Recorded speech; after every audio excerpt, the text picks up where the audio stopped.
Bonjour,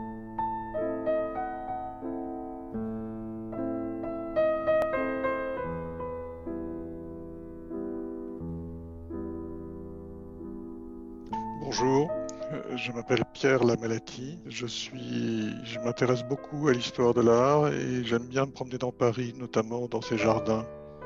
Et parmi ceux-là, il y en a un qui me plaît particulièrement, c'est le Champ de Mars. Il se trouve que je suis très inquiet de la situation et des perspectives du Champ de Mars. Et c'est de ça dont je voulais vous parler. Le Champ de Mars est à la fois un lieu historique majeur de Paris. C'est là que se sont passés les principaux événements, notamment de l'histoire de la République. C'est une sorte de Champs-Élysées de la rive gauche. C'est aussi un jardin exceptionnel par son fonctionnement, parce qu'il est ouvert 24 heures sur 24, contrairement à la plupart des jardins dont la sécurité est régie par des systèmes de grilles et d'horaires. Donc le Champ de Mars, il est à la fois un lieu historique majeur de Paris et de la France, et en même temps un jardin qui a un type de fonctionnement très singulier, très agréable aussi, et qu'il faut bien comprendre. Qu'est-ce qui s'est passé depuis une dizaine d'années, même davantage? Eh ben, c'est tout simplement que le jardin est dans un état de délabrement qui frise la dévastation. Tout est sale, tout est moche, tous les éléments en pierre sont cassés. Les associations protestent, les Parisiens protestent, les étrangers amoureux de Paris protestent. La mairie de Paris, pendant toutes ces années, a fait la sourde oreille. Et puis tout d'un coup, patatras, il y a un énorme projet qui nous est tombé dessus et qui va englober tout le site de Champ de Mars, Tour Eiffel, Trocadéro. C'est un projet pharaonique qui a 120 millions d'euros. À lui seul, il fait à peu près 5 fois le budget de rénovation des bâtiments anciens de Paris. C'est surtout ça qui pose le problème, un projet conçu unilatéralement et parachuté, sans véritable concertation et sans dialogue avec ceux qui connaissent et comprennent ce lieu. Alors, j'ai aucun doute sur les intentions de ceux qui sont à l'origine de ce projet et qui le soutiennent, tel l'ours de l'ami des jardins. Ils veulent du bien au Champ de Mars. Ils ont envie de toute leur force de répondre à l'aspiration des Parisiens de plus de verdure, plus de respiration, plus d'écologie. Et d'ailleurs, quand on regarde les maquettes et les vidéos de présentation, elles sont très séduisantes. C'est un projet qui a été conçu par une agence suédoise de Madame Catherine Gustafsson et par un cabinet d'architecture parisien, Partner et Baumann.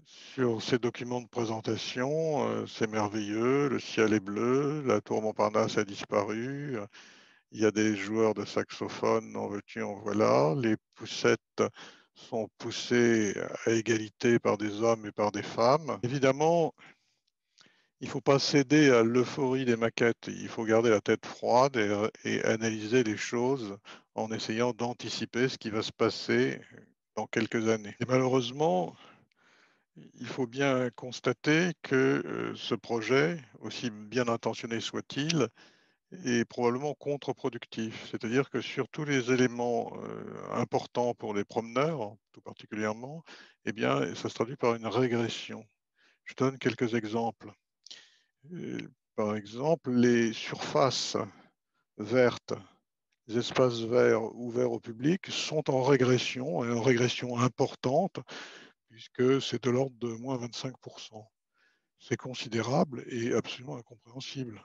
Autre exemple, l'espace vert était conçu pour être en continuité avec la ville, avec des petites rues traversant. Ces rues permettent aux piétons, de jour comme de nuit, d'être en vue d'un trafic de voitures faible, qui n'est pas une nuisance, mais qui est par contre sécurisant. C'est ce qui permet de ne pas avoir de clôture.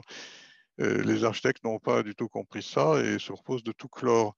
Et par la même occasion, ils détruisent un des objectifs principaux de la construction du jardin qui avait été fait au début du XXe siècle, qui était de ne pas faire d'obstacle entre la communication entre les beaux quartiers centraux et les quartiers extérieurs tels que le 15e arrondissement. Le fait d'avoir beaucoup de rues qui traversent le Champ de Mars sans créer de nuisance, c'est donc une façon à la fois de permettre au quartier extérieur de rester bien connecté au 7e arrondissement et au centre de Paris d'une part, et d'autre part de sécuriser les promeneurs. Ça n'a pas du tout été vu par les architectes qui foncent tête baissée dans l'idée qu'il faut tout piétoniser. Troisième exemple, il va y avoir des cultures hors sol d'arbres et de végétation sur le pont d'Iéna. Alors évidemment, c'est une sorte de gadget qui s'adresse à la sensibilité écologique, mais c'est un gadget qui est très artificiel et qui est sur le fond, qui n'est qu'une apparence d'écologie, mais sur le fond est profondément anti-écologique puisque c'est de la culture hors sol. Alors, je pourrais multiplier les exemples, mais c'est pour vous donner une idée que ce projet pose de nombreux problèmes et donc c'est pour ça que j'ai proposé une série de courtes vidéos. Alors, les premières sont consacrées à parler des points les plus importants du projet Gustafsson et de montrer là où elle pose problème, et ce qui n'a pas été bien vu. Les suivantes proposent une histoire du Champ de Mars. Vous verrez, c'est une histoire passionnante parce que toute l'histoire de France tient sur ces quelques hectares quasiment. Il s'est passé énormément de choses, mais surtout, ça permet de comprendre quels ont été les choix des gens très intelligents qui ont conçu cet espace si original au cœur de la capitale. Mon seul souhait, c'est d'apporter des idées et des informations pour qu'on comprenne mieux ce lieu avant de le transformer.